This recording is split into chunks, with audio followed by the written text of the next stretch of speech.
तो कहानी शुरू होती है एक लड़के को दिखाते हुए जिसका नाम एड्रियन था। वो बहुत परेशान जमीन पर बेड से टेक लगाकर बैठा हुआ था। दरअसल उसको उसकी दोस्त जिससे वो बहुत प्यार करता था उसे छोड़कर चली जाती है। साथ ही उसने एक वीडियो मैसेज भी रिकॉर्ड करके भेजा होता है जिसमें वो बताती है कि मैं और तुम अब एक साथ नहीं रह सकते, वैसे भी हमारे बीच में कुछ ठीक नहीं है, तो मैं तुमसे ब्रेकअप रिश्ते को खत्म करना चाहती हूँ। अब एड्रियन उसका मैसेज सुनकर बहुत ज्यादा परेशान हो जाता है क्योंकि वो उसे बहुत पसंद करता था और साथ ही एक बार में चला जाता है जहाँ पर वो खूब शराब पीता है। उसने इतनी ज्यादा शराब पी ली थी कि अब वो अपने होश में भी नहीं रहता, उससे चला भी नहीं जा रहा था। तभी उसे संभालने बार में काम करने वाली लड़की आती है जिसका नाम फेबियाना होता है। एड्रियन से अपनी गाड़ी भी नहीं चलाई जाती तो इसीलिए फेबियाना उसे अपने घर ले जाती है। रात को वो सोकर जब सुबह उठता है तो वो फेबियाना से बिना बात किए ऐसे ही अपने घर चला गया था। ये बात फेबियाना को बहुत अजीब लगती है। वो सोचती है कि देखो जरा, रात को मैंने इसकी मदद की, इसने मुझे थैंक यू शुक्रिया तक नहीं कहा। मगर जल्दी शाम में एड्रियन को अपनी गलती के बारे में पता चल गया था कि उसे फेबियाना का शुक्रिया अदा करना चाहिए था। उसने कल रात उसकी मदद की थी। जब शाम को वो बार में फेबियाना से मिलने जाता है तो जल्दी इनकी दोस्ती हो जाती है क्योंकि वो अकेला भी था और उसे एक दोस्त की भी जरूरत थी। उनकी दोस्ती इतनी अच्छी हो गई थी कि फेबियाना जल्दी एड्रियन के घर में शिफ्ट हो जाती है। उन दोनों का एक अलग ही रिश्ता शुरू हो गया था। दोनों एक दूसरे को पसंद करने लगे थे। एक सुबह जब फेबियाना बाथरूम में खड़ी ब्रश कर रही थी तो उसे वॉश बेसिन से किसी की आवाज आती है। जब वो कान लगाकर सुनने की कोशिश करती है तो उसे कुछ समझ नहीं आता। जब फेबियाना नीचे आती है तो नीचे टेबल पर कुछ सफ़ों को बिखरा हुआ देखती है। जब वो उन्हें उठाने ही लगती है तो तभी एड्रियन आ गया था जो कहता है कि प्लीज इन सब चीजों को हाथ मत लगाना। इतने ही देर में दरवाजे की बेल बजती है। जब ये देखते हैं तो बाहर दो पुलिस ऑफिसर आए थे जो एड्रियन की पहली दोस्त के बारे में पता चलाना चाहते थे जो 2 दिन से गायब थी। उन ऑफिसर्स को एड्रियन पर शक था कि कहीं इसने उसे मारकर घर में छुपा न दिया हो। मगर एड्रियन उन्हें अब उसका वीडियो मैसेज दिखाता है जो इसकी दोस्त ने इसे भेजा था कि वो उसे छोड़कर जा रही है। ये देखकर ऑफिसर उसके घर से चले जाते हैं। अब इन 2 ऑफिसर्स में से एक फेबियाना का दोस्त होता है। वो उससे कहता है तुम्हें क्या इस आदमी के साथ रहकर सब ठीक लग रहा है? उसकी पुरानी दोस्त को गायब हुए सिर्फ 2 ही दिन हुए हैं और तुम्हारी उससे कितनी अच्छी दोस्ती हो गई। हालांकि एड्रियन उसे बहुत पसंद भी करता था। तुम इस आदमी से जरा बचकर रहो, मुझे कुछ ठीक नहीं लग रहा। फेबियाना भी ये सब बातें सुनकर सोचने लगी थी मगर एक तरफ उसके दिल में लालच होती है। वो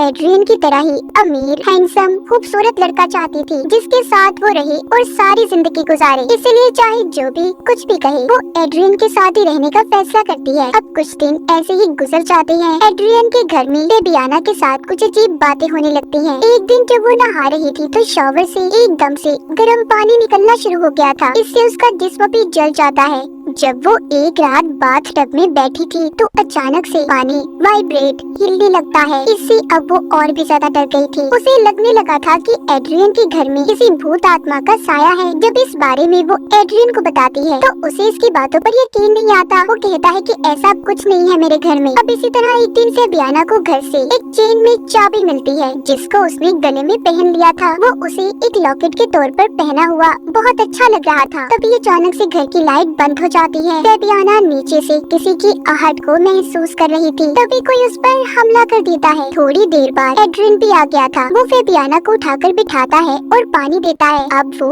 और भी ज्यादा डरी हुई थी। एड्रियन कहता है देखो डरो नहीं, जिसने तुम पर हमला किया वो कोई इंसान नहीं बल्कि मेरा डॉग है जो यहीं पर रहता है, इसीलिए तुम्हें डरने की जरूरत नहीं है। अगले दिन एड्रियन को पुलिस ऑफिसर की कॉल आती है जो कहती है कि हमें एक लाश मिली है और हमें शक है कि कहीं वो तुम्हारी दोस्त की है, इसीलिए तुम्हें आकर उसे चेक करना होगा। अब जब ये दोनों देखने जाते हैं तो एड्रियन उस लाश को देखकर कहता है नहीं, ये मेरी दोस्त की लाश नहीं है। जिस बात पर फेबियाना थोड़ा घबरा गई थी और नाराज हो जाती है। एड्रियन भी उसके दिल की बात को समझ रहा था। कहता है देखो तुम्हें परेशान होने की जरूरत नहीं है। अगर ऐसा हुआ भी, मेरी दोस्त जिंदा हुई भी या वापस आ गई, मैं अपनी जिंदगी में पीछे नहीं जाऊंगा। अब मैं पलटकर नहीं देख सकता, तुम ही हमेशा मेरी जिंदगी में रहोगी। ये सुनकर फेबियाना खुश हो गई थी। ये दोनों एक मिरर शीशे के सामने खड़े होते हैं। बाहर से तो वो शीशा था मगर अंदर एक लड़की थी जिसकी बहुत बुरी हालत थी। वो इन दोनों को देख रही थी जो कोई और नहीं बल्कि एड्रियन की दोस्त थी जिसको वो पसंद करता था, जो कई दिन से गायब थी, जिसने एड्रियन को वीडियो मैसेज भी भेजा था कि हमारे बीच में कुछ भी ठीक नहीं है, इसीलिए मैं तुम्हें छोड़कर जा रही हूँ। लेकिन अब वो एड्रियन के घर में ही कैद थी। वो शीशे के उस पार एक कमरे में बंद होती है। बाहर से तो वो शीशा नजर आता था, मगर अंदर से वो एक कमरा था जहाँ पर खड़ी एड्रियन की दोस्त एबियाना और उसे देख रही थी। मगर बाहर से कोई नहीं देख सकता था। अंदर से तो घर की हर चीज नजर आएगी, मगर बाहर खड़ा इंसान अंदर नहीं देख सकता। एड्रियन की दोस्त की हालत बहुत ज्यादा खराब थी। यहाँ से कहानी फ्लैशबैक कुछ वक्त पहले की दिखाई जाती है कि आखिर ये लड़की यहाँ पर फंसी कैसे। दिखाया जाता है एड्रियन अपनी दोस्त जिसका नाम बेलन होता है उसके साथ बहुत खुश था। एड्रियन को इस शहर में ऑर्केस्ट्रा जो हाथ के इशारों से म्यूजिक को कंट्रोल करते हैं एक म्यूजिशियन बैंड में नौकरी मिली थी, इसीलिए वो बेलन के साथ इस घर में शिफ्ट हुआ। वो दोनों हंसी खुशी अपनी जिंदगी गुजार रही थी। एड्रियन की आदत हर लड़की से फ्री होने की थी। एक दिन बेलन उसे एक लड़की के साथ देख लेती है, जिसके बाद उसे उस पर शक होने लगा। वो एक दिन बैठी चाय पी रही थी तो उसके पास एक लेडी आकर बैठ जाती है जो कि उसके घर की मालकिन थी, जहाँ पर दोनों रहा करते थे। बेलन बहुत दुखी होकर उस लेडी को बताती है एड्रियन मेरा भरोसा तोड़ देता है, हालांकि मैं उससे बहुत प्यार करती हूँ। मुझे दुख होता है जब मैं उसे किसी और के साथ देखूं। ये सुनकर वो लेडी कहती है तो इसमें परेशान होने की क्या जरूरत है, तुम अपने प्यार को टेस्ट कर सकती हो। चलो मैं तुम्हें एक चीज दिखाती हूँ। वो बेलन को घर की सबसे बड़ी कमरे और अलमारी के साइड पर चाबी लगाकर एक दरवाजा खोलती है जिसके पीछे एक खुफिया कमरा था। उसकी हालत तो अच्छी नहीं थी, पर एक आदमी के लिए हर सहूलत वहाँ पर मौजूद थी। वो लेडी बताती है कि मेरे हस्बैंड आर्मी में थे तो इसीलिए उन्होंने अपने लिए ये खुफिया कमरा बनवाया। तो अगर एड्रियन के प्यार को टेस्ट करना चाहती हो तो तुम मुझसे अपना रिश्ता खत्म करके इस कमरे में 2 या 3 दिन तक रह सकती हो। इससे तुम्हें पता भी चल जाएगा कि वो तुमसे प्यार भी करता है या नहीं, उसे तुम्हारी कितनी परवाह है। बेलन को ये आइडिया बहुत अच्छा लगता है। वो अब अपने सारे सामान को पैक करके एड्रियन के लिए वीडियो मैसेज रिकॉर्ड करती है कि मैं तुम्हें छोड़कर जा रही हूँ, और आकर इस कमरे में खुद को बंद कर लिया। मगर कुछ देर के बाद ही बेलन को याद आता है कि जिस चाबी से ये दरवाजा खुलता है वो तो बाहर ही रह गई।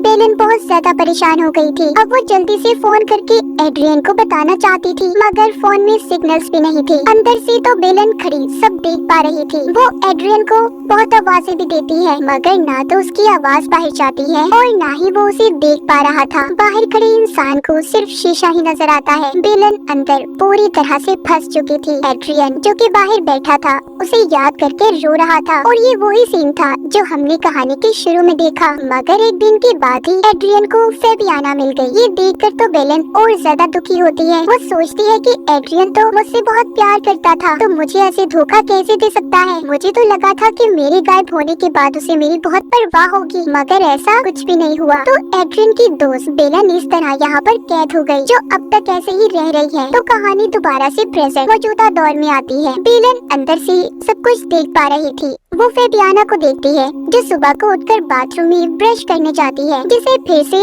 वॉश बेसिन के सुराख से आवाजें आ रही थी। और यहाँ पर अब हमें पता चलता है कि वो आवाजें किसी और की नहीं बल्कि बेलन की थी, जो अक्सर ऐसे ही बोलकर फेबियाना को परेशान किया करती थी, क्योंकि एड्रियन की जिंदगी में उसकी जगह फेबियाना ने ली थी। वो ऐसे ही उसे तंग करने के लिए बाथरूम के पानी को कभी ठंडा करती कभी गर्म। इन सब बातों से फेबियाना तंग आ गई थी। वो एड्रियन को बताती है कि तुम्हारे घर में भूत है, तुम समझते क्यों नहीं बात को मेरी। मगर एड्रियन को उसकी किसी बात पर यकीन नहीं आता। एक दिन फेबियाना जब घर पर अकेली थी तो वो वॉश बेसिन में पानी भरकर कहती है कि बताओ मुझे तुम कौन हो, तुम क्या कोई आत्मा हो। दूसरा सवाल वो करती है या फिर कोई इंसान। तभी पानी वाइब्रेट होने लगता है। हम देखते हैं कि उसी खुफिया कमरे में बेलन पानी के पाइप पर जोर जोर से किसी चीज को मार रही थी, जिससे पानी वाइब्रेट होने लगता है। फेबियाना को इस बात का अंदाजा हो गया था कि इस घर में कोई इंसान है जो मुसीबत में फंसा हुआ है, जो उसे देख सकता है। अब जब वो कमरे में जाती है तो उधर एड्रियन का डॉग था जो शीशे को खोलने की कोशिश कर रहा था, क्योंकि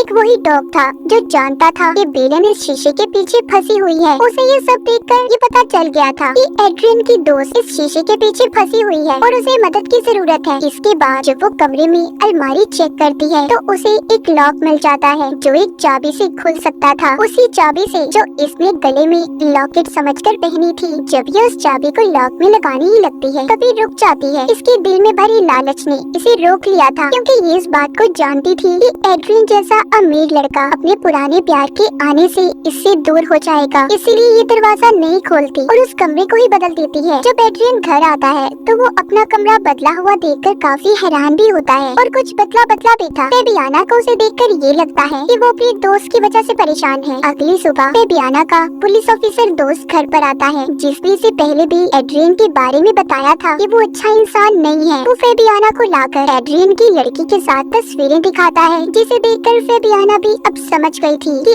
एड्रियन अच्छा लड़का नहीं है। वो अब दोबारा से वॉश बेसिन के पास जाकर उसमें पानी भरकर फिर से सवाल करती है कि तुम कौन हो, मगर अब कोई जवाब नहीं आता। फेबियाना डर गई थी कि कहीं एड्रियन की दोस्त मर तो नहीं गई, क्योंकि उसे गायब हुए 2 हफ्ते हो चुके थे। अब ये आहिस्ता आहिस्ता उस अलमारी की तरफ बढ़ती है। ये चाबी लगाकर जब दरवाजे को खोलती है तो अंदर की बहुत बुरी हालत थी। थोड़ा सा आगे जाने पर इसे बेलन बेहोश मिलती है। जब ये उसके पास जाकर उसे जगाने की कोशिश करती है तो बेलन जाकर फेबियाना के सर में कुछ दे मारती है। वो वहीं पर बेहोश हो गई थी। वो उसे छोड़कर बाहर आ जाती है। अब बेलन के पास उस दरवाजे की चाबी भी थी। वो बाहर आ चुकी थी। जैसे पहले बेलन कैद थी, अब फेबियाना उस कमरे में कैद हो चुकी थी। बेलन अपनी और एड्रियन की एक तस्वीर को उसी शीशे पर चिपका देती है। साथ ही उसने चाबी को भी शीशे के सामने बेड पर रख दिया था। अब जब एड्रियन घर आता है तो उसका डॉग उसे वो चाबी देता है और शीशे पर चिपकी हुई तस्वीर को भी देखता है। फेबियाना अब उस शीशे के पीछे कैद थी, जहाँ पर पहले बेलन थी। फेबियाना की लालच ने